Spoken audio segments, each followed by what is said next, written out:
ফুটবলের খবর জানাবো। অনূর্ধ্ব-17 এশিয়ান কাপ বাছাই দারুণ কিন্তু কঠিনতর সুযোগের সামনে বাংলাদেশ। কাল গ্রুপের শেষ ম্যাচ, প্রতিপক্ষ স্বাগতিক চীন। সন্ধ্যা 5টা 35 মিনিটে শুরু হবে এই ম্যাচ। প্রথম 4 ম্যাচ জিতে দুই দলই অপরাজিত, তবে শক্তি, সামর্থ্য, র্যাঙ্কিং এবং পারফরমেন্সে চীন কিছুটা এগিয়ে। 4 ম্যাচে দিয়েছে 38 গোল, বিপরীতে বাংলাদেশ 20 গোল দিলেও হজম করেছে একটি। একমাত্র গ্রুপ সেরা দলই আগামী বছর চূড়ান্ত পর্বে খেলবে। লক্ষ্য পূরণে জিততেই হবে বাংলাদেশকে। ড্র হলেও গোল পার্থক্যে অনেক এগিয়ে চূড়ান্ত পর্বের টিকিট পাবে চীন। শনিবার ম্যাচের আগের দিন সন্ধ্যায় অনুশীলন করেছে বাংলাদেশের কিশোররা। প্রথম 4 ম্যাচ দিনের আলোয় খেললেও প্রথমবার খেলবে ফ্লাড লাইটের আলোয়।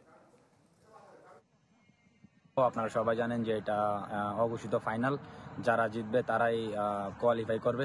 তবে আমাদের জন্য এটা অনেক গুরুত্বপূর্ণ ম্যাচ, যেহেতু চীন অনেক শক্তিশালী টিম। আমরা চেষ্টা করবো আমাদের সর্বোচ্চটা দিয়ে জয় চিনিয়ে এনে এশিয়ান কাপে কোয়ালিফাই করতে।